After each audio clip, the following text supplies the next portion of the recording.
I used to flinch when people touched me. Even friends I had known for years, if they went to hug me, it was difficult. But this is not my sad story. This story has sway and twirling. It was not my most logical decision when I signed up for dance lessons, because partner dancing involves an awful lot of touching.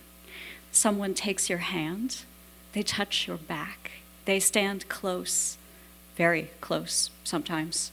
You trust them to guide you around the floor and not step on your feet. That does still happen. But all of that said, after surviving abuse, I was so afraid of touch, any touch, and it was making my life smaller. I didn't want to continue on that path.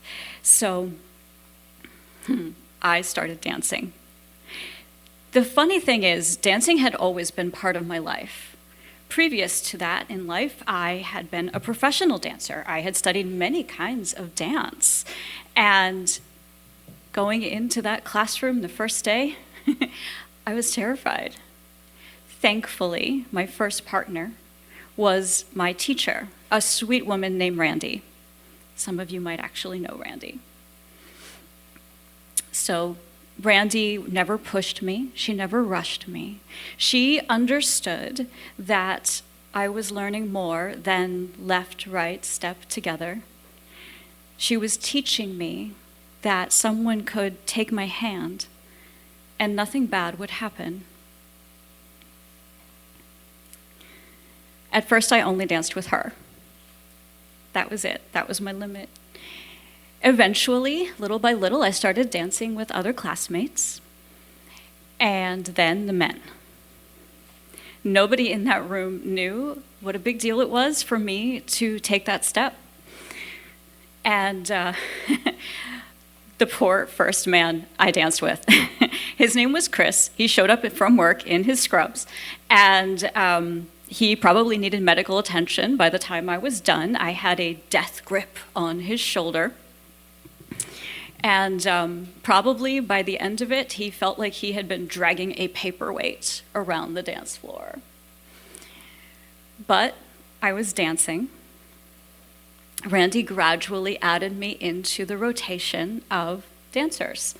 And I reached out each time. Fear said, run, but there was another voice that said, you're safe. It's okay.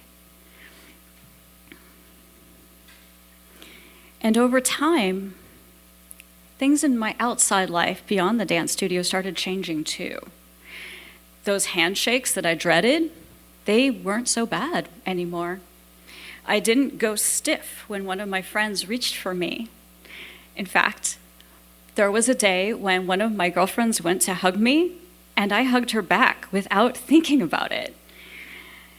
Healing doesn't happen all at once, but it does happen, and it can happen in the most unusual places, like a dance studio.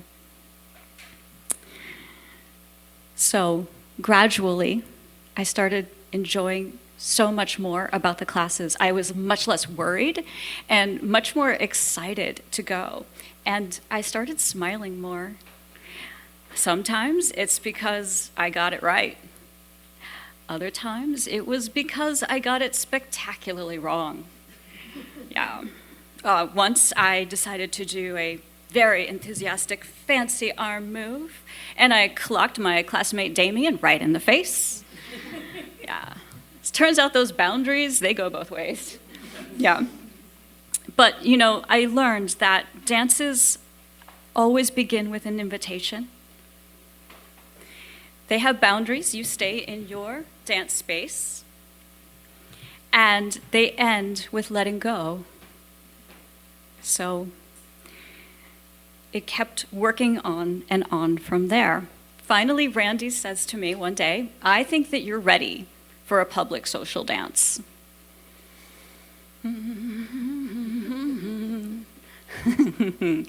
Imagine walking into a room with more people than this. You don't know anyone, and you're going to dance with all of these strangers by the end of the night. So it was a West Coast swing night. I had only a little experience with that, and I thought, here's my plan. I'm going to stand at the back, and I will be invisible, and nobody will see me. Well, I didn't even find my spot at the wall, and someone asked me to dance. By the end of the night, I had danced with 12 different people, and on the way home, I realized I had stopped flinching. And the ultimate result is that fear was no longer in charge. Once I started dancing, fear wasn't making my choices. Without a doubt, I had taken the lead.